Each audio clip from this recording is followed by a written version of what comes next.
Good morning all of you. In a previous lecture, we studied about the plant metabolites and phytoconstituent. Plant metabolites, as I told you, metabolite which is produced by the plant. And phytoconstituent is the constituent which is produced by the plant.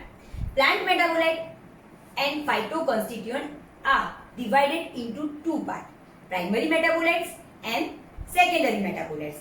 And in previous lecture we studied about the detail about the primary metabolites, secondary metabolites, their difference and example. Now today we are going to study about the basic metabolic pathway.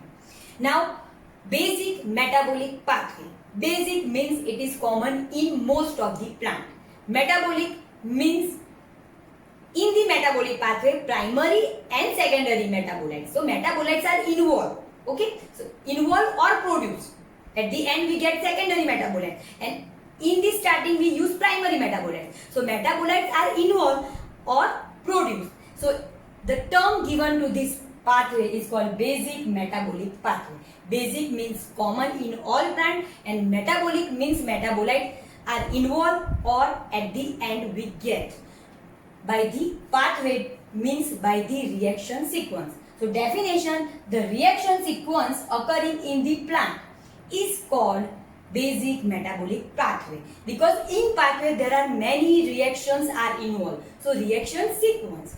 Now for the metabolic pathway we need one starting material. This starting material we call it as a precursor, we call it as a reactant. This reactant is most probably primary metabolites. So primary metabolites, by undergoing many reaction sequence, in the center it produces intermediates. Okay, these intermediates by the many reaction sequence produce product which is a secondary metabolites. So at the by this pathway at the end we get secondary metabolites. So here primary metabolites by is involved and we get secondary metabolites. So it is a basic metabolic pathway. So in all basic metabolic pathway there need one starting material, one precursor, one reactant, and this reactant by the reaction sequence produce intermediate, and this intermediate which is undergo many reaction sequence and produce or give us the product, okay, which is a secondary metabolite. So this is a pathway by which we use primary metabolite, and by the pathway we get at the end secondary metabolites. Okay, now in your 5th sem syllabus they are included 4 metabolic pathways. So in your syllabus 4 metabolic pathways we are going to study. So these 4 metabolic pathways are cyclic acid pathway, acetate malonate pathway, acetate mevalonate pathway, and amino acid pathway. Now in your syllabus acetate mevalonate pathway and acetate malonate pathway, they are right common in your syllabus acetate pathway. Okay, so we are focusing on these 4 pathway. So I am giving the overview of that 4 pathway, their reactant, their intermediate, and their end products or the products. Okay, then we will discuss each and every pathway, these 4 pathway in a detail. Okay, now basic metabolic pathway. Today we are focusing on overview about the 4 metabolic pathway which is included in your syllabus, and these 4 pathway that overview we are studying today, that are marked by the red marker pen. Okay, 1, 2, 3 and 4. Okay, now the detail of that metabolic pathway, 4 metabolic pathway which is included in your syllabus, the detail about that metabolic pathway we will study later on, but I am giving you the overview. Now we all are know that by the photosynthesis, by the using carbon dioxide and water, they produce or the plant produce sugar. This sugar is by the condensation, means one sugar is combined with other sugars and they produce carbohydrate, polysaccharides or nucleic acid, and this by the reaction sequence produce glycoside or complex polysaccharides. Okay, This is for your knowledge. This is not any metabolic pathway, but how the glycoside and saccharides are formed from the sugar. Okay, I am giving you the idea. Now sugar contains 6 carbon. Upon glycolysis, glycolysis means breakdown. Upon the glycolysis, it produces phosphoenol pyruvate. Now sugar also breakdown means removal of 1 carbon. Sugar contains 6 carbon, removal of 1 carbon, and it produces pentose phosphate pathway by through which it produces pentose phosphate. And this pentose phosphate is at the end produced by removal of other 1 carbon, more carbon, it produces erythrose 4 phosphate. Now phosphoenol pyruvate and erythrose 4 phosphate, both or anyone, they are the starting material, they are the reactant, or they are the precursor for the succinic acid pathway. So plant use either phosphoenol pyruvate or use erythrose 4 phosphate or both, okay, to produce the secondary metabolites when the plant want to undergo under the succinic acid pathway. Okay, so phosphoenol pyruvate or erythrose 4 phosphate by the succinic acid pathway at the many reaction sequence at the middle they produce succinic acid as an intermediate, and because of succinic acid which is produced as an intermediate, this pathway is called succinic acid pathway. Okay, the name is given is succinic acid pathway, and by this succinic acid pathway the intermediate succinic acid which is produced during this method or during this metabolism, they by the reaction sequence succinic acid produce aromatic amino acids,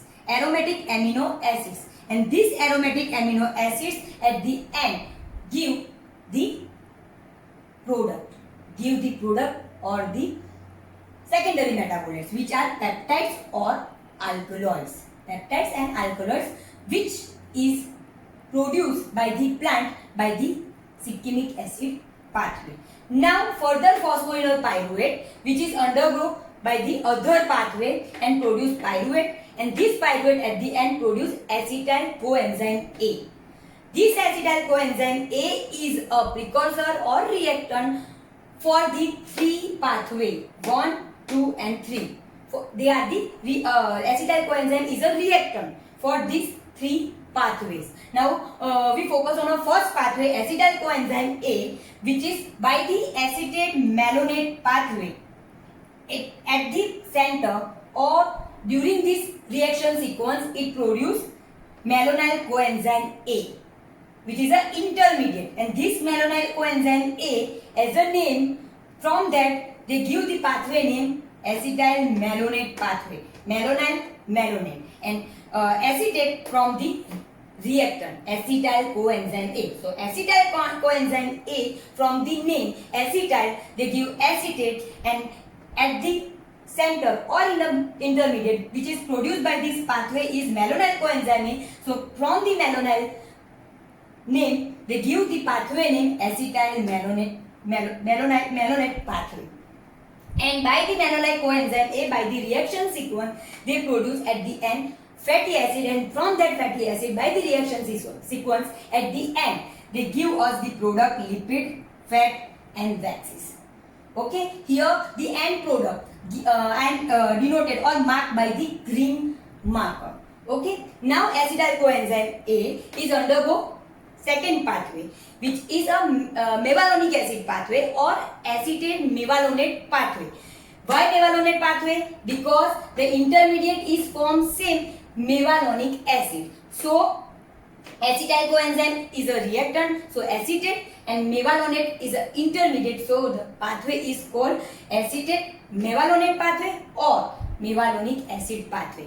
This mevalonic acid undergo many reactions and produce isoprenoid, and this isoprenoid give the product or the secondary metabolites different terpenoids, and this isoprenoid is undergo many reactions and produce squalene, and this squalene give the end products steroids.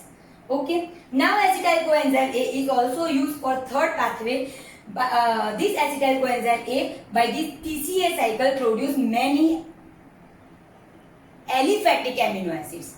Aliphatic amino acid. Okay. So aliphatic amino acid, and by the end they produce protein and amino acid. We know that amino acid, they are combined, condensed and form proteins, and after that protein combine and they give alkaloid, because alkaloid contain nitrogen. Okay.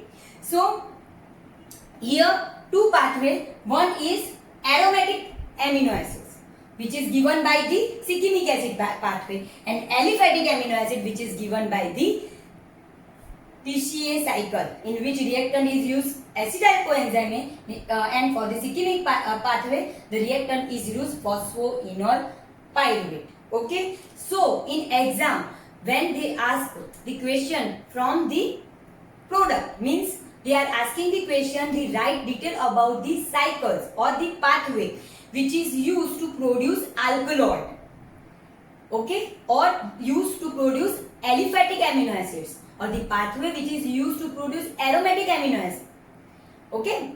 The pathway by which we produce glycoside, by pathway write the detail about the pathway by which we get terpenoids or steroids. Okay. So you have to know about that pathway by which we get which type of secondary metabolites or which type of product. Okay. Now the detail about this pathway we will study later on.